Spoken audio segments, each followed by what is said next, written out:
नमस्कार दोस्तों, मैं हूं ब्रिजेश दवे, आपका फ्रेंड और इकोनॉमिक्स ट्यूटर। एक बार फिर से आप सब लोगों का स्वागत है। पिछले लेक्चर में हम लोगों ने समझा वेल्थ का मतलब क्या होता है और वेल्थ के कितने टाइप्स है। संपत्ति और संपत्ति के प्रकार के बारे में मैंने आप लोगों को समझाया। अब एडम स्मिथ ने वेल्थ के ऊपर बहुत ज़्यादा उन्होंने एम्फेसिस किया था, बहुत ज़्यादा उन्होंने फोकस किया था वेल्थ के ऊपर। प्रोफेसर अल्फ्रेड मार्शल बोलते थे कि वेल्थ तो जो है वो लिविंग फैक्टर नहीं है, लेकिन जो मानवी है, जो इंसान है, वो लिविंग फैक्टर है। तो मानव कल्याण जो है वो केंद्र स्थान में होना चाहिए। अब इसको बोलते हैं ह्यूमन वेलफेयर। तो अल्फ्रेड मार्शल ने क्या बताया कि economics is a science of welfare. Economics, अर्थशास्त्र जो है वो कल्याण का शास्त्र है। अब सवाल दोस्तों ये होता है कि कल्याण का मतलब क्या, वेलफेयर का मतलब क्या। तो दोस्तों ध्यान से समझना, इस दुनिया में हर एक इंसान जो भी काम करता है वो अपने कल्याण के लिए करता है, अपने वेलफेयर के लिए करता है। चाहे हम इकोनॉमिक एक्टिविटी करें या चाहे हम नॉन इकोनॉमिक एक्टिविटी करें, लेकिन हमारा जो गोल होता है वो हम जिस सिचुएशन में है उस सिचुएशन से अच्छी सिचुएशन में आने के लिए हम लोग कोई भी एक्टिविटी करते हैं। एक सिंपल मैं आपको एग्जांपल देता हूं दोस्तों कि अगर आपने आध्यात्मिक सीरियल्स जैसे कि रामायण है, महाभारत है, तो पहले के ज़माने के सीरियल्स या कोई भी आध्यात्मिक शास्त्र अगर आप पढ़ते होंगे तो उसमें जब भी कोई शिष्य अपने गुरु के पैर छूता है तब उसको गुरु आशीर्वाद देते हैं कि वत्स तुम्हारा कल्याण हो। अब कल्याण, ये कल्याण का मतलब क्या दोस्तों? कल्याण का मतलब ये होता है कि इंसान का हर एक तरीके से, चाहे वो इकोनॉमिक हो, चाहे वो सोशल पॉइंट ऑफ व्यू हो, चाहे वो फिजिकल पॉइंट ऑफ व्यू, हर एक तरीके से इंसान अच्छी स्थिति में आए।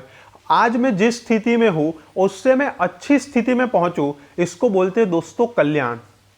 अगर मेरे पास संपत्ति बढ़ती है तो मेरा कल्याण होता है। अगर मेरी इंटेलिजेंस बढ़ती है, मेरी बुद्धि बढ़ती है, मेरा विकास होता है। अगर मेरी शारीरिक क्षमता, मेरी अगर इम्यूनिटी बढ़ती है, और बहुत जरूरी है आज के समय में इम्यूनिटी, आप सब लोगों को पता है, तो वो भी मेरा कल्याण है। मतलब हर तरीके से हम जिस सिचुएशन में हैं उस सिचुएशन से हर तरीके से हम अच्छी सिचुएशन में पहुंचे, हम अच्छी परिस्थिति प्राप्त करें, उसको बोलते हैं हम कल्याण। और हम हर एक काम इसलिए करते हैं।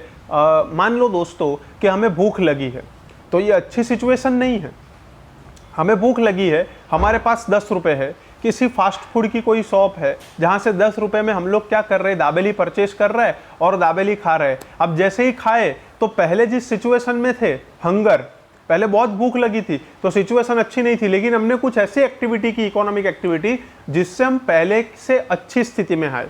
मान लो दोस्तों, ये तो इकोनॉमिक एक्टिविटी की बात हुई। मान लो दोस्तों कि अचानक कोई है जो बहुत उदास फील कर रहा है, बहुत, मान लो कि उसको बहुत बोर फीलिंग हो रहा है, और अगर मान लो उसका म्यूजिक में बहुत इंटरेस्ट है, अब वो ऐसा सोचता है कि चलो मैं थोड़ी देर के लिए म्यूजिक सुनता हूँ तो फ्रेश हो जाऊंगा, तो वो क्या करता है, म्यूजिक सुनता है और अचानक फ्रेश हो जाता है, तो वो अच्छी परिस्थिति में आ गया। ये नॉन इकोनॉमिक एक्टिविटी है। लेकिन हम जो भी काम करते हैं ना दोस्तों, वो हम अच्छी परिस्थिति में आने के लिए करते हैं, इसको बोलते हैं कल्याण।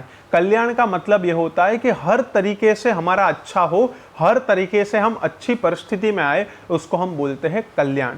आध्यात्मिक से लेकर अर्थशास्त्र में कल्याण शब्द का इस्तेमाल होता है। आशा रखता हूं आपको वेलफेयर का मतलब समझ में आ गया होगा। अब मैं आपको थोड़ा इकोनॉमिक पॉइंट ऑफ व्यू से वेलफेयर का मतलब समझाता हूं। दोस्तों पहले मैं उसका मीनिंग समझा देता हूं आप लोगों को, फिर हम लोग आगे बढ़ते हैं। तो welfare means enhancement of life situation, हमारी जीवन की परिस्थिति में, हमारे स्टैंडर्ड ऑफ लिविंग में, and overall state of improvement, हर तरीके से क्या हो, हमारा इंप्रूवमेंट हो, हमारी जीवन की परिस्थिति में सुधार हो, उसको हम बोलते हैं कल्याण। The concept of welfare is used by all philosophies from spiritual science to economics. ये आध्यात्मिक शास्त्र से लेकर अर्थशास्त्र, हर एक जगह ये कल्याण का जो ख्याल है ये यहाँ पर यूज हुआ है, कल्याण का जो ख्याल है यहाँ पर शामिल हुआ है, और इसको हमें समझना है। दोस्तों कोई भी एक्टिविटी करते हैं हम लोग, चाहे इकोनॉमिक एक्टिविटी करते हैं चाहे नॉन इकोनॉमिक एक्टिविटी करते हैं, उसका जो मेन पर्पस होता है वो क्या होता है, वेलफेयर। हमारी लाइफ में जो परिस्थिति है उससे अच्छी परिस्थिति में हम पहुंचे। All human activities, economic and non economic, are ultimately done with the purpose of improvement of life. हमारे जीवन की परिस्थिति में सुधार आए, इसलिए ही हम सारे काम करते हैं, चाहे इकोनॉमिक एक्टिविटी हो चाहे नॉन इकोनॉमिक एक्टिविटी हो। Welfare can be measured quantitatively in the context of growth and qualitatively in the context of development. अब दोस्तों ये दो लाइन आपको समझनी है।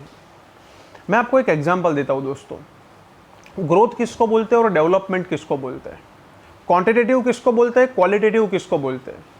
तो दोस्तों ध्यान से समझना, इस दुनिया में हर एक इंसान का जो अंतिम लक्ष्य होता है वो अपना स्टैंडर्ड ऑफ लिविंग बेटर करना होता है। आज अगर मान लो मेरे पास एसी नहीं है, मेरे पास फ्रिज नहीं है, मेरे पास वॉशिंग मशीन नहीं है, मेरे पास सोफा सेट नहीं है, ये सारी चीज़ें मेरे पास नहीं है मान लो, तो मेरा लक्ष्य क्या होगा कि मैं जिस जगह से कमा रहा हूँ पैसे, मैं ज़्यादा पैसे कमाऊँ और मेरे घर में जो भी भौतिक चीज़ें मैं इस्तेमाल नहीं कर पा रहा हूँ, जैसे एसी इस्तेमाल नहीं कर पा रहा हूँ, फ्रिज इस्तेमाल नहीं कर पा रहा हूँ, तो मैं इतने पैसे कमाऊँ कि ये सारी चीज़ें मैं परचेस कर पाऊँ, ये सारी चीज़ें मैं परचेस कर पाऊँ और इससे मेरा स्टैंडर्ड ऑफ लिविंग बेटर होगा। तो दोस्तों इस दुनिया में हर एक इंसान का जो अंतिम ध्येय होता है, जो लास्ट जो फाइनल ऑब्जेक्टिव होता है, वो होता है अपने स्टैंडर्ड ऑफ लिविंग को बेटर करना। और स्टैंडर्ड ऑफ लिविंग बेटर कैसे होता है, तो जितनी भी चीज़ वस्तुएं और सेवाएं हैं वो जितनी ज़्यादा हम कंज्यूम कर पाएंगे, ठीक है, उतना हमारा स्टैंडर्ड ऑफ लिविंग बेटर होगा। इकोनॉमिक पॉइंट ऑफ व्यू से समझा रहा हूँ दोस्तों मैं आप लोगों को। तो हर एक इंसान का जो अंतिम ध्येय होता है वो अपनी जीवन की गुणवत्ता में सुधार लाना होता है, अपने स्टैंडर्ड ऑफ लिविंग को बेटर करना होता है। अब मान लो दोस्तों, इसके लिए मेरी एक फैक्ट्री है, छोटी सी फैक्ट्री है। अब वो फैक्ट्री में मैं क्या करता हूँ, कुछ छोटी मोटी चीज़ बनाता हूँ और हर महीने जो प्रोडक्शन करता हूँ, फिर सेल्स करता हूँ, फिर मुझे जो प्रॉफिट होता है, अब हर महीने मुझे 15,000 प्रॉफिट होता है। तो दोस्तों अगर मुझे अपना स्टैंडर्ड ऑफ लिविंग बेटर करना है तो ये जो मेरी इनकम है 15,000 रुपीज़, इसको मुझे बढ़ाना पड़ेगा।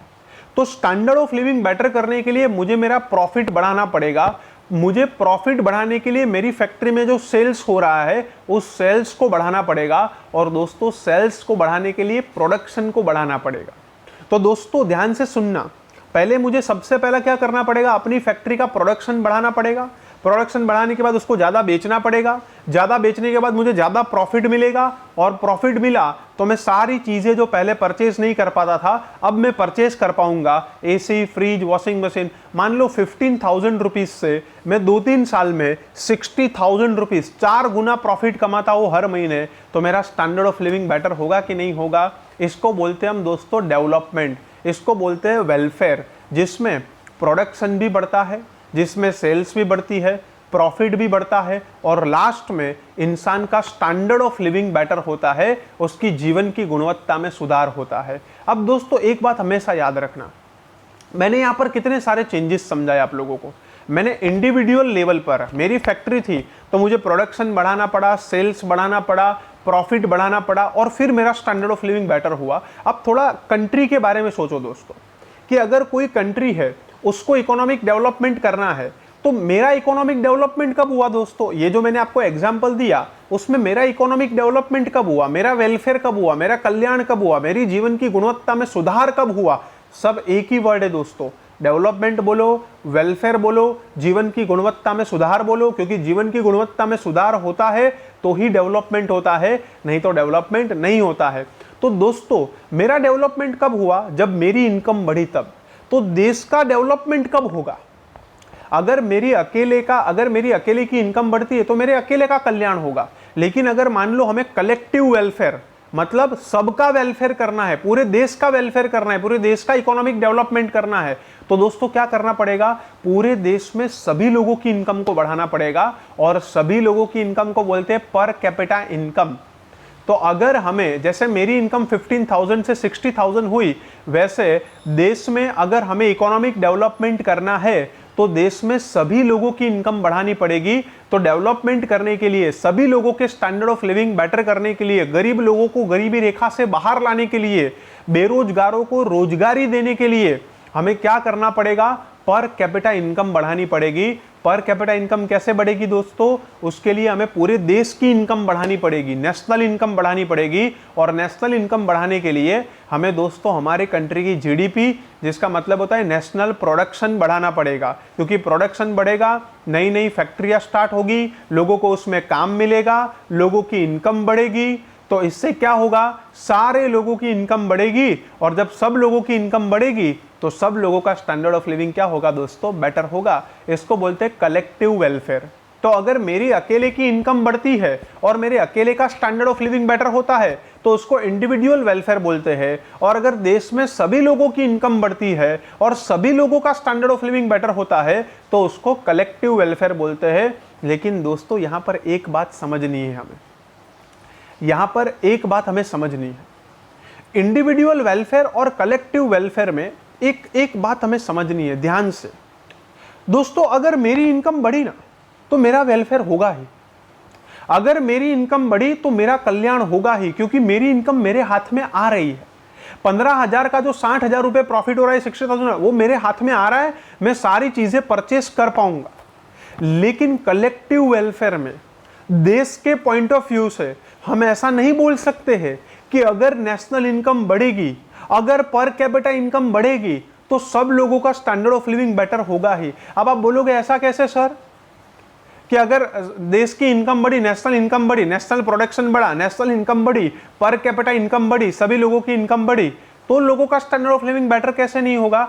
उसके लिए दोस्तों एक चीज ध्यान में रखनी है, डिस्ट्रीब्यूशन। उसके लिए एक चीज ध्यान में रखनी है, डिस्ट्रीब्यूशन। अगर मान लो हमारे देश में नेशनल प्रोडक्शन बढ़ा, अगर मान लो हमारे देश में नेशनल इनकम बढ़ी और नेशनल इनकम को पॉपुलेशन से हमने डिवाइड किया और पर कैपिटा इनकम बढ़ी, लेकिन अगर मान लो दोस्तों ऐसा हुआ कि ये जो बढ़ी हुई इनकम है, पर कैपिटा इनकम तो एवरेज इनकम है, वो डिस्ट्रीब्यूशन नहीं बताता है। जो पर कैपिटा इनकम आती है, ऐसा नहीं है कि हर एक इंसान को इतनी इनकम मिलती ही है।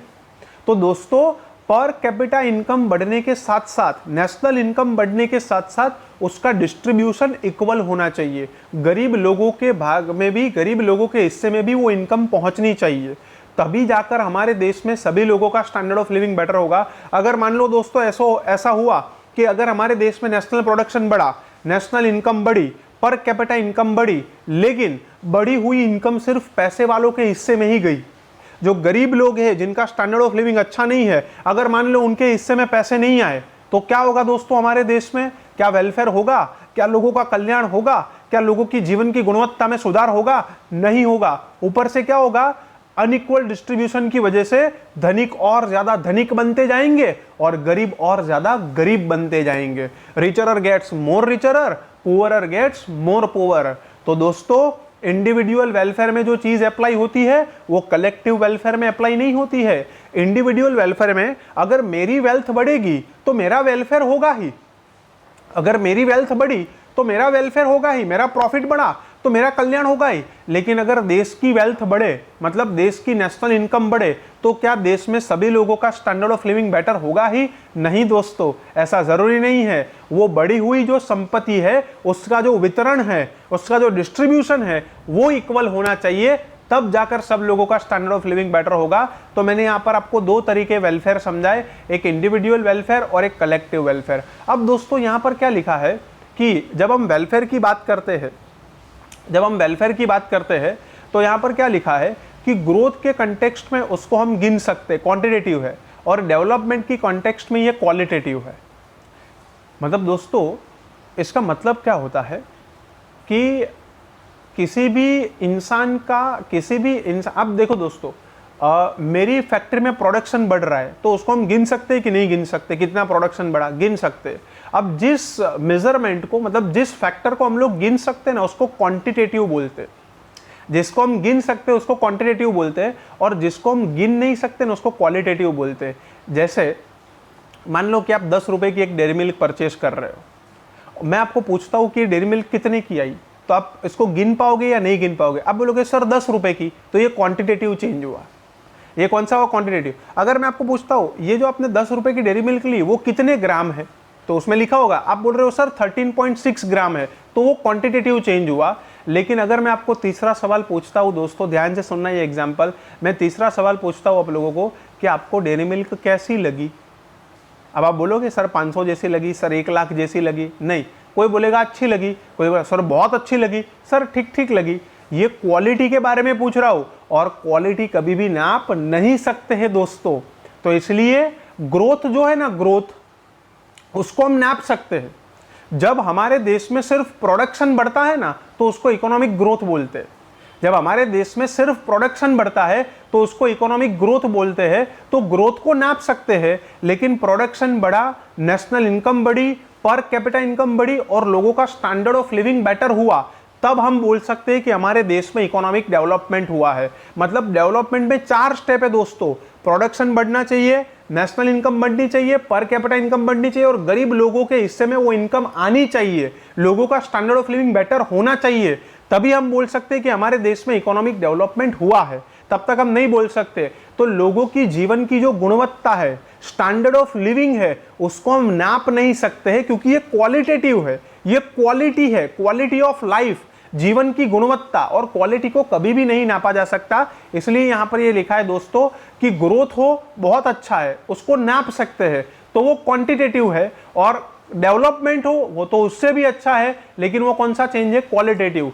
दोनों किस्से में हमारे लिए बेनिफिट है। ग्रोथ भी होना चाहिए, डेवलपमेंट भी होना चाहिए। इंडिया को क्या करना है, बहुत जल्दी से हायर ग्रोथ रेट करके हमें डेवलपमेंट करना है, क्योंकि आज भी हमारे देश में बहुत सारे लोग गरीबी रेखा के नीचे है, आज भी बहुत सारे लोगों का स्टैंडर्ड ऑफ लिविंग अच्छा नहीं है।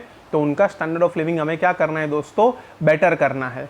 तो इसलिए हमें क्या करना है, ग्रोथ भी करनी है और डेवलपमेंट भी करना है। ग्रोथ मतलब सिर्फ प्रोडक्शन बढ़ता है, डेवलपमेंट में प्रोडक्शन भी बढ़ता है, नेशनल इनकम भी बढ़ती है, पर कैपिटा इनकम भी बढ़ती है और लोगों का स्टैंडर्ड ऑफ लिविंग बेटर होता है। इसलिए यहाँ पर ये लिखा है welfare can be measured quantitatively in the concept of growth and qualitatively in the context of development. क्योंकि ग्रोथ जो है ना, इकोनॉमिक ग्रोथ, वो क्वांटिटेटिव चेंज है और इकोनॉमिक डेवलपमेंट जो है वो क्वालिटेटिव चेंज है। जब तक लोगों के स्टैंडर्ड ऑफ लिविंग, जब तक लोगों के जीवन की गुणवत्ता में सुधार नहीं होता है, तब तक हमारे देश में डेवलपमेंट हुआ है ऐसा हम नहीं बोल सकते दोस्तों।